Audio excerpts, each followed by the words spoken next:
Welcome, fellow bookworms, to Tibra's Den. My name is Whitney, and it is day 21 of Bookmas. Unfortunately, I'm very behind at this point. My husband and I did end up reading the next section of Christmas Eve Love Story by Ginny Baird yesterday in the morning. Um, and again, it's just so frustrating. This chapter in particular was really rough because again, she's just harping on the fact that this is a time loop. It's like, we get it, it's a time loop. We're two sections from the end, and she's still just harping on it. But this one was more frustrating because you have Annie getting mad at Brayden for not remembering, and then she's all worried that if she does make it to Christmas, that he won't want a relationship with her. And it's like, you just gotta wait and see. Like, you've known him a day, like, you remember, so yeah, you've known him like 2 weeks, but he doesn't remember. All he has is like little notes and such that he can go off of and what you're telling him. So that was really annoying. But then she would immediately flip flop and like, oh, I understand. Um, you know, but I really want to get out of this time loop, and like she would just completely flip flop and think Brayden's mad at her. Like, so she's mad at Brayden, then she thinks Brayden's mad at her, but she's like projecting, but then she'd be like, he probably feels it, but I understand. And it was just constant in this chapter. Another typo, which wasn't a big one, but after the whole Brayden turning into Brandon, it's just kind of makes me roll eyes. It's supposed to be heart. My heart pounded and it was heard. So there was a D instead of a T, which, is minor, but it's just like, come on, editors. Like, do you even edit? Like, and somebody should have told her, like, you need to stop harping on the time loop. Like, you need to adjust it. It was different as far as what took place in the time loop, and my husband and I were talking, and it's like some things, like, she really gets stuck on. And it gets very repetitive, and other things she's very inconsistent on, and it's like it's a time loop. And like some of the things she said is like, do you not know how a time loop works? Um, because she's like, like, he's stuck here with me. It's like, yeah, because it's a time loop.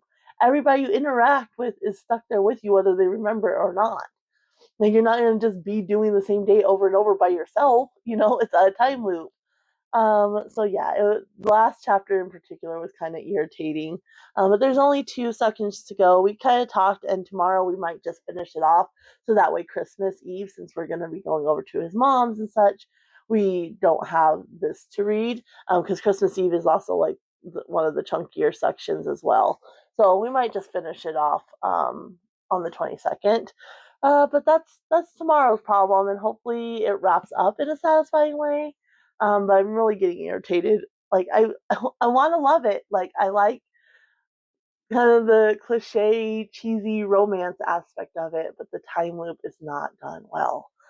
I really tried to finish this one. I only have 35 pages left. I really, really tried, but I was so tired I couldn't keep my eyes open after we got home last night. Because we read Christmas Eve Love Story, and then my husband and I wanted to go ahead and read Carl. That way, when we did get home from looking at the Christmas lights, we could just go to bed, essentially. So we did end up reading The Butcher's Masquerade, and we ended up reading a good chunk. Like, I read double of what I normally would. So that took a lot of the afternoon. So then I only had a couple hours with this before I left. And I did end up finishing the first one, which is Rocky Mountain Miracle, by Christine Feehan. And that one, it did get better. So you have Cole and Maya, and Cole, in the beginning, I didn't like him because he was very handsy and manhandling her, and not listening to no. And so I did not like that. But once they got to the ranch, they started working with this horse. You had that dynamic of Cole's younger brother, Jace, thrown in there, who's 14. It got a lot better, and Cole got better.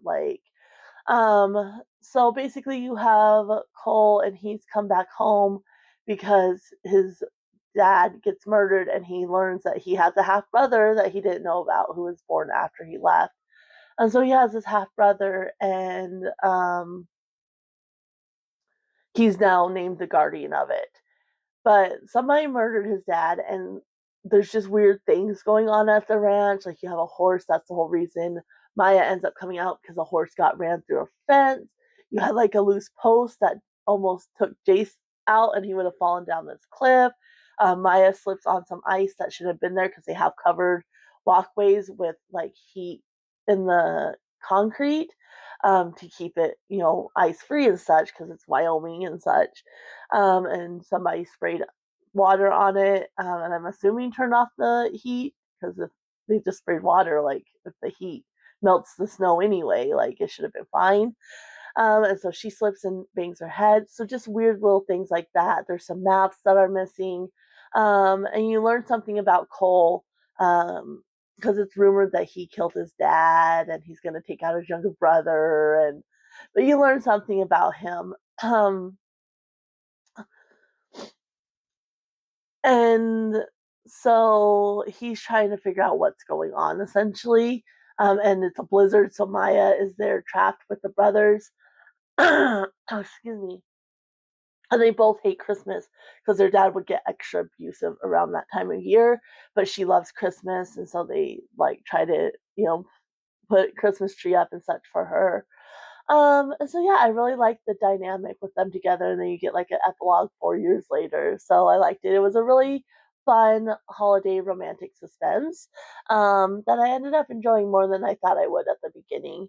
I have read the majority of the second one, which is A Touch of Harry by Susan Sizemore, and in this one, and there's magical realism as well, because in the first one, Maya, the animals, they can't talk to her, but they give her like memories and impressions and such. And so she has that ability. And then, in A Touch of Harry, you have Marjorie Piper, and she's able to kind of communicate with animals too. And again, it's not so much speaking as like emotions and such.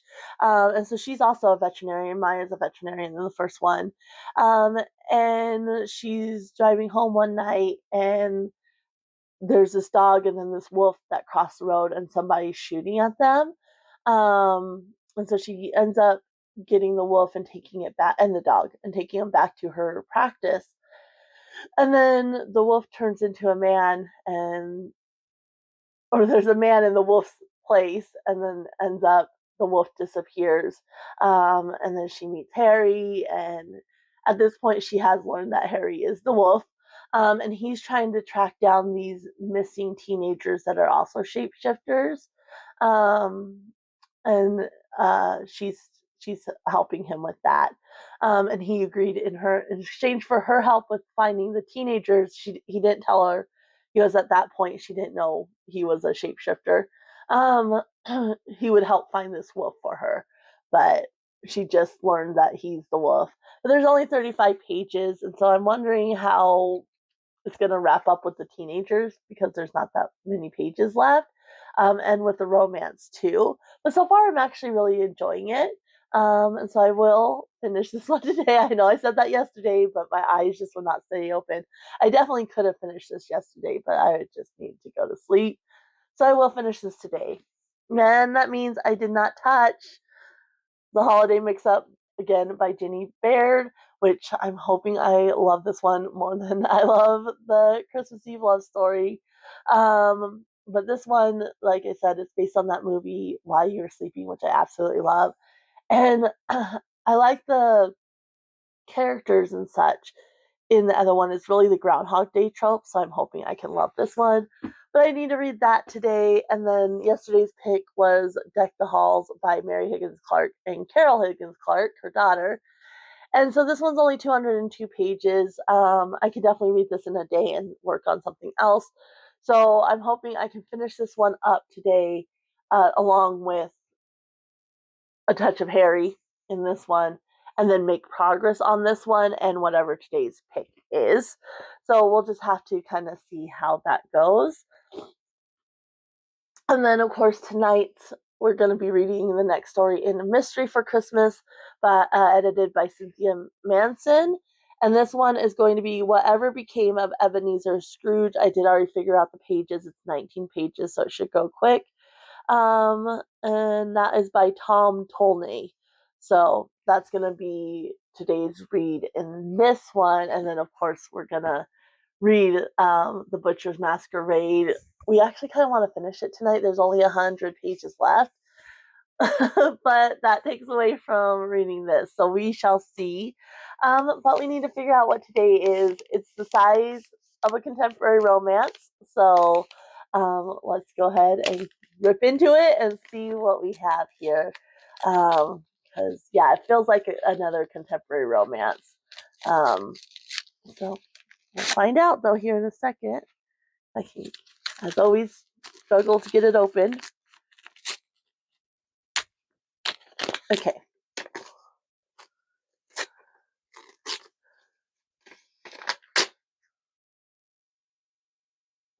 Paper all over me. All right, let's see what we got here.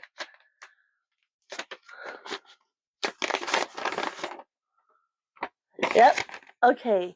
This is 12 Days of Mistletoe by Jen Atkinson, and it's a sweet Christmas rom-com. I saw somebody talking about this. I think it was last year. There's 2 books, and I forget the other one, that just really caught my attention. So when I was looking for Bookmas books this time, I knew I wanted to get this one. It has a cute little dog on there. And it says, how to end up in Christmas kissing lessons with your downstairs enemy.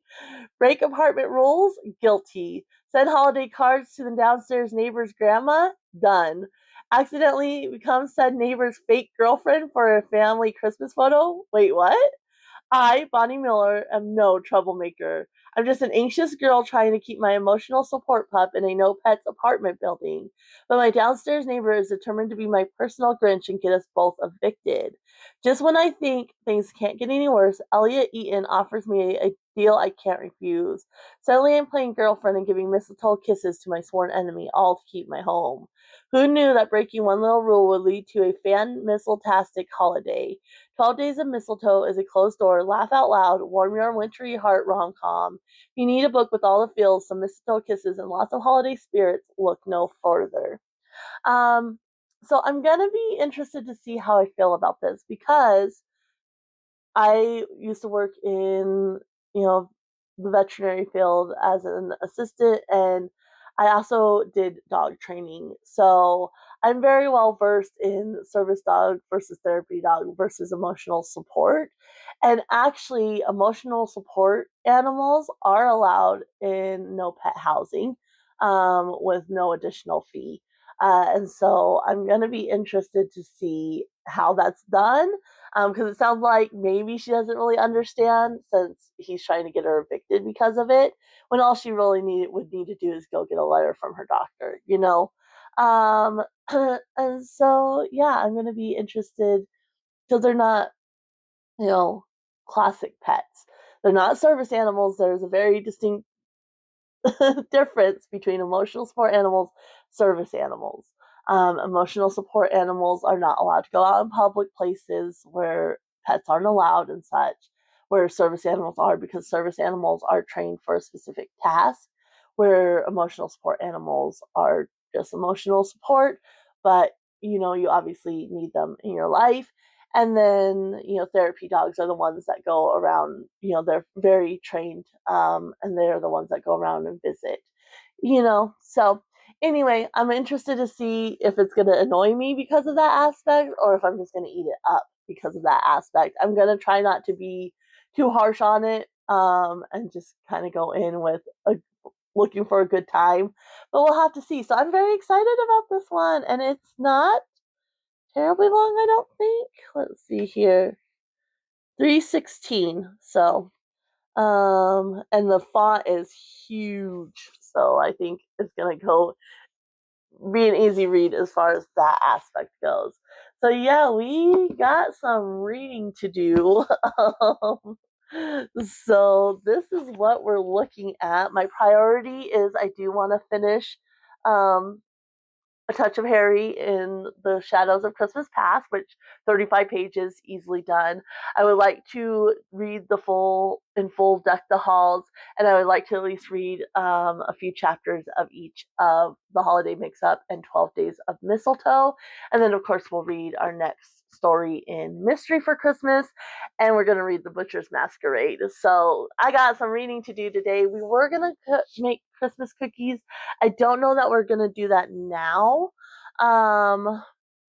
Because I think we're both pretty tired. So we might hold off and do that on Christmas, but we'll just have to see. Or maybe I'll bake them and we can decorate them, Monday or Tuesday. We'll see. But I don't know that we're in that. I do need to do the dogs and the cat's nails. They're getting really, really bad, and so I'm planning on doing that today. And I need to do dishes and such. So I do have some chores to do as well. So I'm not sure how much reading I'm going to get done, but I'm going to do my very best, and you guys will know how it goes tomorrow.